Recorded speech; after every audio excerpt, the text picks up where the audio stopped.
Assalamualaikum warahmatullahi wabarakatuh. Jumpa lagi dalam kuliah online untuk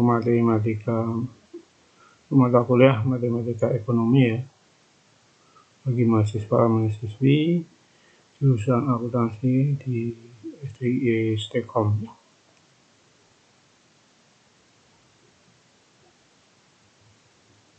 Hari ini kita akan membahas tentang penerapan fungsi linear ya, lanjutan yang kemarin ya. Kemarin kita sudah membahas tentang penerapan fungsi linear untuk fungsi penawaran dan fungsi permintaan dan kesetimbangan pasar. Kita akan lanjutkan untuk hari ini tentang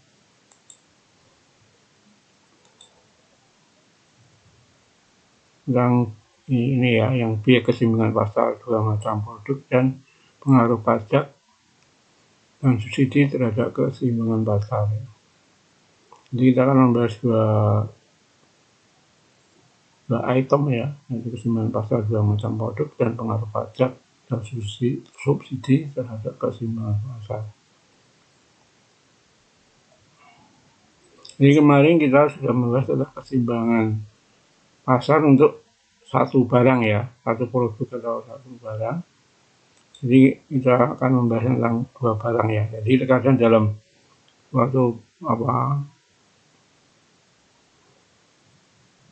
permintaan dalam suatu produk biasanya ada yang meminta dua macam produk ya, yang hampir mirip ya fungsinya ya. Mungkin mempunyai berhubung secara substitusi ya, seperti sebagai produk pengganti. Contohnya ya beras yang bersama dengan gandum ya. Jadi kalau beras nggak ada, kita bisa memakai gandum dan sebagainya, atau minyak tanah dengan LPG dan sebagainya. Jadi syarat untuk keseimbangan untuk dua barang itu harus selalu mengisi ya. Kalau umpamanya beras nggak ada, bisa diganti gandum, atau kalau biji nggak ada, bisa ganti minyak tanah. Atau produk yang komplementer yang selalu membutuhkan ya, seperti teh, gula, semen, dengan pasir dan sebagainya. Dalam pembahas ini kita batasi interaksi antara dua macam produk saja ya. Jadi mungkin ada yang 3 produk dan sebagainya, kita membatasi untuk 2 produk ya. Jadi kedua variabel bebas ya, secara matematis fungsi permintaan dan fungsi penawaran produk itu yang berinteraksi mempunyai 2 variabel bebas ya. Yaitu variabel bebas yang mengacu jumlah yang diminta dan jumlah yang ditawarkan. Jadi harga produk itu sendiri dan harga produk lain saling berhubungan. Jadi secara umum bisa kita persingkat ya. Jadi banyak keseimbangan dua barang, ada 2 fungsi ya.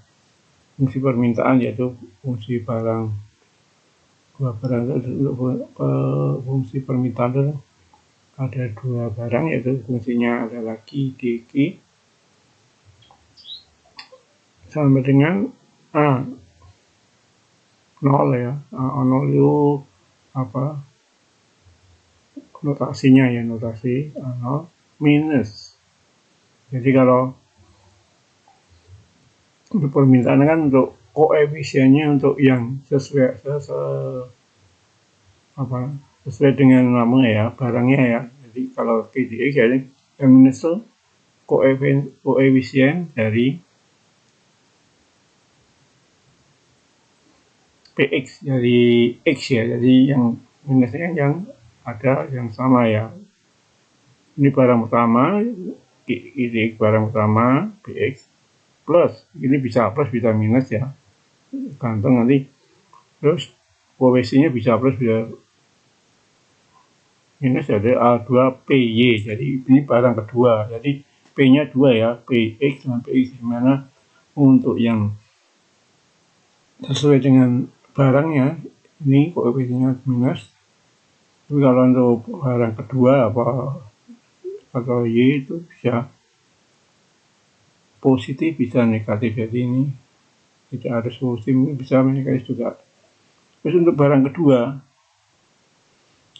juga sama, Q dy sama dengan plus B ya, B itu konstanta ya, O, BO itu konstanta, plus, jadi ini bisa plus, bisa minus ya untuk PX, karena ini bukan dengan barang kedua ya, ini barang pertama ya, jadi PX nya ini bisa plus, bisa minus. Jadi biasanya adalah plus ya, terus minus B2 PY, jadi ini B2 itu barang kedua ya, jadi minus ini. Sedangkan untuk fungsi penawarannya IS ya, kalau IS kan dari IS sama, ini konstantanya bisa negatif, bisa positif ya, nanti. Terus M, sesuai barangnya itu PX, jadi kalau penawaran kan plus kan, koefisien untuk fungsi sesuai barang pertamanya adalah positif, terus ini bisa positif dan negatif. Untuk barang kedua ya plus M2 PY, terus QSY ini bisa positif dan negatif ya, yang utama ya dalam fungsi permintaan atau fungsi penawaran ya. Kalau fungsi permintaan koefisien dari barang sesuai ini minus, nah, kalau penawaran sesuai barangnya adalah koefisiennya adalah positif. Ini secara umum ya untuk barang. Untuk lebih jauhnya kita bisa kasihkan ini keterangan yang ini ya. Jadi jumlah yang QDX itu jumlah yang dimiliki dari produk X, Y, yaitu jumlah yang dimiliki dari produk Y, ISX, jumlah yang ditawarkan juga dari produk X, ISY, jumlah yang ditawarkan dari produk Y, PX itu harga produk, Y harga produk juga, A, tapi A 0, B0, M0, M0 itu konstanta. Jadi kalau syarat keseimbangan pasar dicapai jika QSX sama dengan QTX atau QSY sama dengan QT. Jadi dalam penyelesaian untuk keseimbangan pasar kita mencari barang per barang dulu ya. Jadi untuk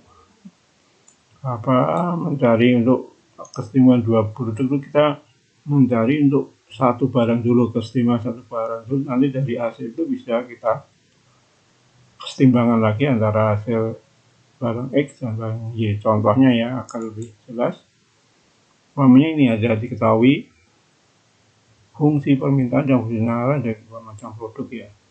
Dimana fungsi permintaannya QX-nya 5 minus 2PX plus BY, plus QY-nya 6 terus PX minus PY. Terus fungsi penawarannya adalah QSX minus 5 plus 4PX minus PY. Dan QSY minus 4 minus PX plus 3PY. Terus cari harga dan jumlah keseimbangan pasarnya. Jadi cara penyelesaiannya bisa kita lihat di sini.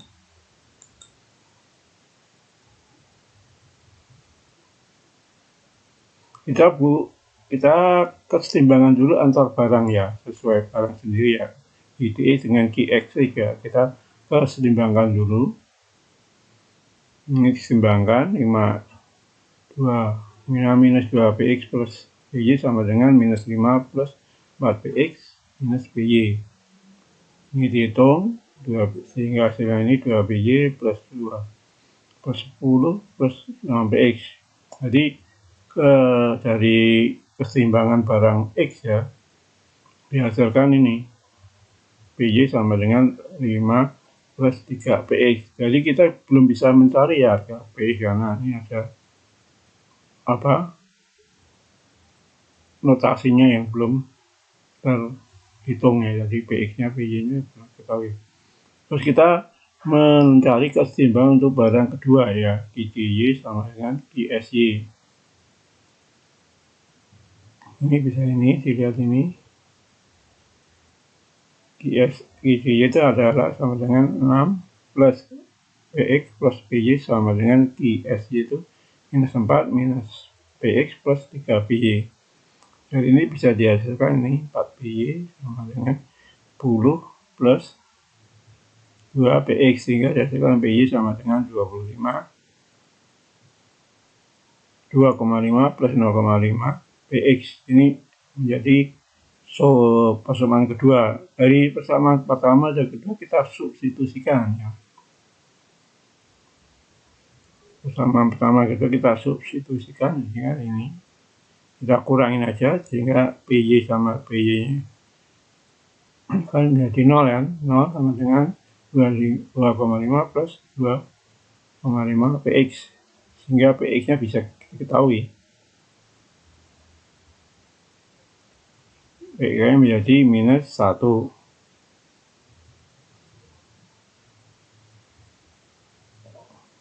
Terus untuk mencari PY, QY dan X PX nya kita tinggal memasukkan aja ke rumus-rumus ya, ke persamaan sebelumnya ya, umpamanya dari PY ya. Ini tinggal dimasukkan aja, PY nya masukkan, PX nya berapa kita mau masukkan di persamaan ini juga apa. PY sama dengan 2,5 0,5 PX. Jadi sehingga nanti akan dihasilkan PX nya kan 0, ya 2,5 kali 0,5 kali minus 1, jadi PY nya sama dengan 2 ya. Terus QY dan QX nya bisa dicari dari persamaan di atas ya, di sini. Ini PY nya 2, QX nya bisa diambil dari yang lengkap, sehingga dihasilkan QX nya sama dengan 0 ya. Terus QY nya sama dengan di 9. Jadi ini mencarinya gitu ya. Jadi ya, untuk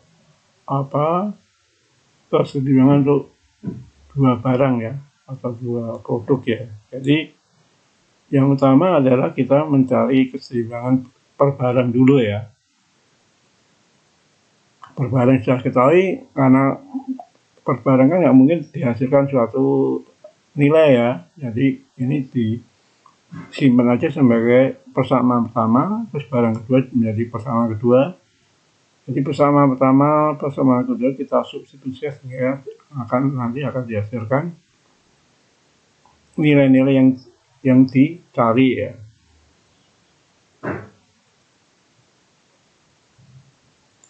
Itu untuk keseimbangan dua barang. Selanjutnya kita akan membahas tentang pajak pada keseimbangan. Jadi pajak itu yang dikenakan pemerintah atas penjualan suatu barang akan menyebabkan produsen ya akan menaikkan harga jual ya. Jadi sebenarnya yang menanggung paling besar tuh biayanya pajak itu adalah konsumen ya. Kalau produsen ini mungkin nanti bisa kita hitung ya, dari ini nanti berapa yang ditanggung produsen sama yang ditanggung konsumen. Jadi dalam pajak tuh biasanya pajak akan dikenakan di fungsi penawaran ya. Jadi nanti pajak dan subsidi itu biasanya dikenakan pada fungsi penawaran, ditambahkan atau dikurangkan pada fungsi penawaran. Jadi fungsi penawaran itu setelah pajak menjadi ini, fungsi penawaran P sama dengan fungsi Q plus T ya, ditambah T ya, atau QS sama, atau sebaliknya QS sama dengan fungsi P minus T.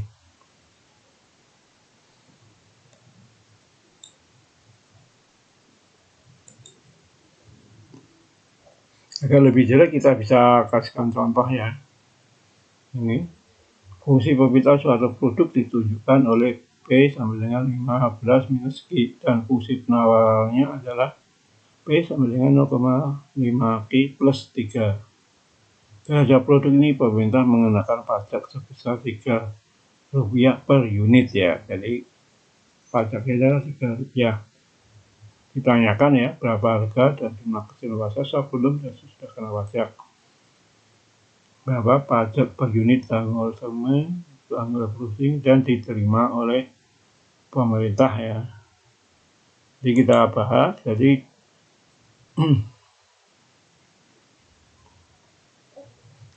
kita kalau menjawab terus kita mencari keseimbangan pasar sebelum pajak dulu.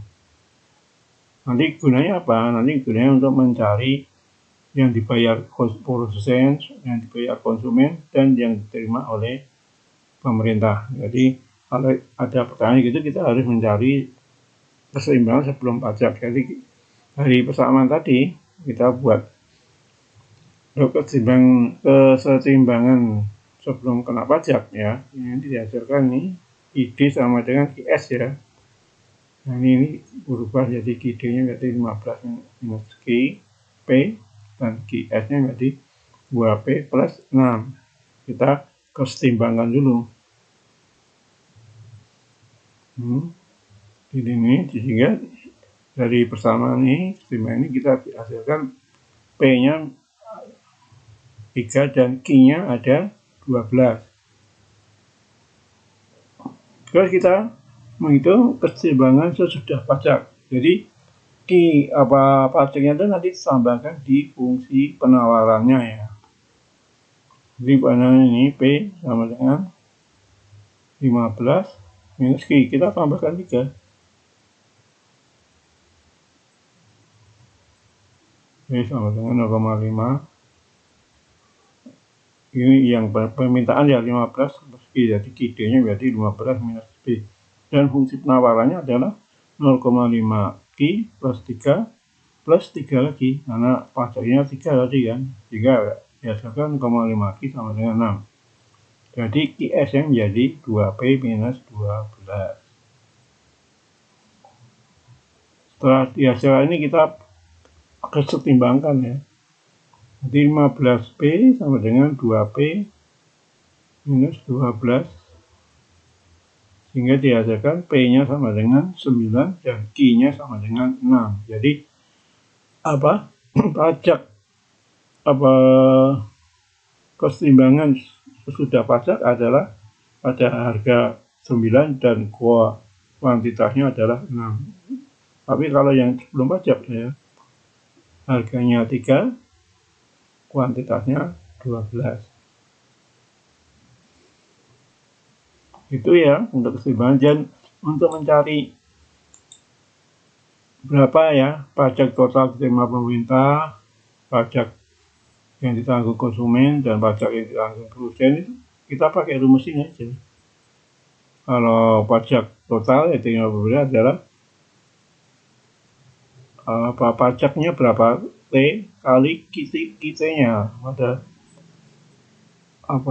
jumlah Q sudah kena pajak ya. Jadi jumlah nilainya Q-nya itu T-nya berapa, T-nya tadi 3, QT-nya tadi berapa, itu untuk total yang diterima pemerintah. Dan untuk mencari pajak yang ditanggung konsumen, PC ya, P itu konsumen, C sama dengan IT minus Q sesudah pajak dikurangi Q sebelum pajak ya, dikalikan dengan T, itu pajaknya ya. Sehingga nanti akan dihasilkan. Terus pajak yang ditanggung produsen sama dengan adalah pajak nilai yang diterima oleh pemerintah ya, yang diterima oleh pemerintah dikurangi pajak yang dibayar oleh konsumen ya. Ini kalau P itu produsen ya. Jadi produsen itu nanti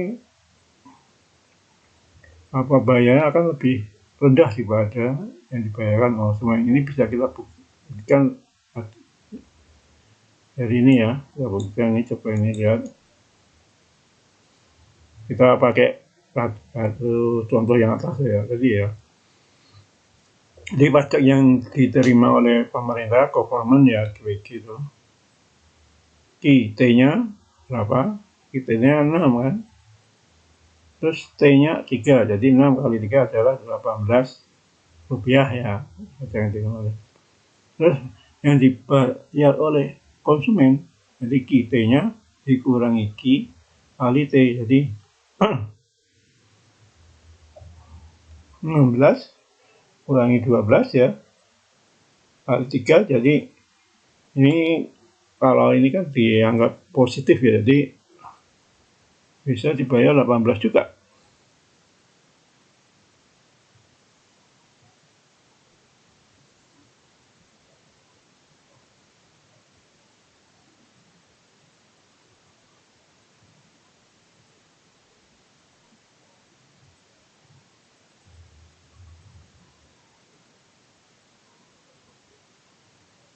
Jadi yang dibayar oleh ini terbalik ya, ini adanya ini ya.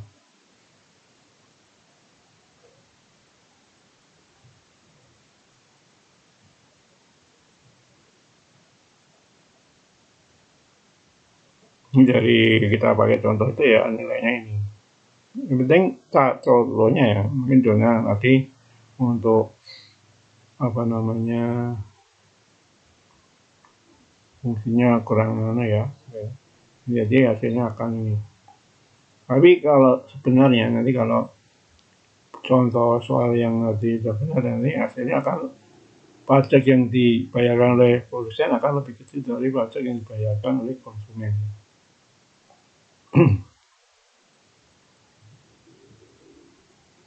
Itu untuk pajak ya. Selanjutnya kita ke subsidi ya. Subsidi itu sama sebenarnya juga seperti pajak, tapi kalau subsidi nanti pengurangan ya. Jadi nanti juga untuk subsidi di apa? Tambah juga di fungsi atau persamaan penawarannya juga. Tapi kalau subsidi nanti fungsi penawarannya dikurangin ya.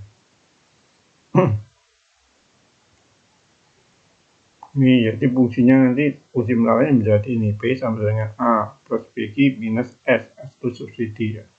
Sebagai contoh ini ya fungsi permintaannya P sama dengan 2Q, fungsi penawarannya minus 2 plus 2Q, subsidinya 4 rupiah per unit. Bisa kita hitung dari ini, kita cari keseimbangan sebelum subsidi ya. Jadi ini jika dihasilkan ini P-nya 3, I-nya sama dengan 0,5 ya. Keseimbangan pasar sebelum subsidi. Dan kita lanjutkan untuk mencari keseimbangan pasar setelah subsidi ya. Jadi untuk keseimbangan pasar setelah subsidi yang kita rubah adalah yang fungsi penawarannya. Jadi P sama dengan apa?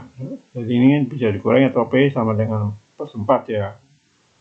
Makanya P +4 sama dengan minus 2Q, sehingga dihasilkan adalah Q sama dengan 0,5 P plus 3. Kita buat keseimbangannya, jadi fungsi permintaannya 2 minus 0,2 P sama dengan 0,5 P plus 3. Sehingga dihasilkan P sama dengan minus 3 dan Q-nya adalah 2,5. Sehingga keseimbangan sudah selesai adalah 2,5 dan 1 ya nanti ya P-nya. Dari itu kita bisa mencari, kalau subsidi yang membayar adalah pemerintah ya, jadi untuk mencari subsidi yang dibayarkan oleh pemerintah kita tinggal menghitung itu aja, T-nya yang terakhir berapa dikalikan subsidi yang diberikan oleh pemerintah. Jadi 2,5 T-nya kali 4, jadi hasilnya adalah subsidi yang dibayar oleh pemerintah adalah 10. Jadi untuk konsumen dan produsen tidak membayar ya, jadi tidak bebas ya. Jadi kalau subsidi itu yang membayar cuma pemerintah saja. Kalau pajak yang membayar adalah konsumen dan produsen. Itu untuk materi hari ini ya. Minggu depan kita lanjutkan yang itu,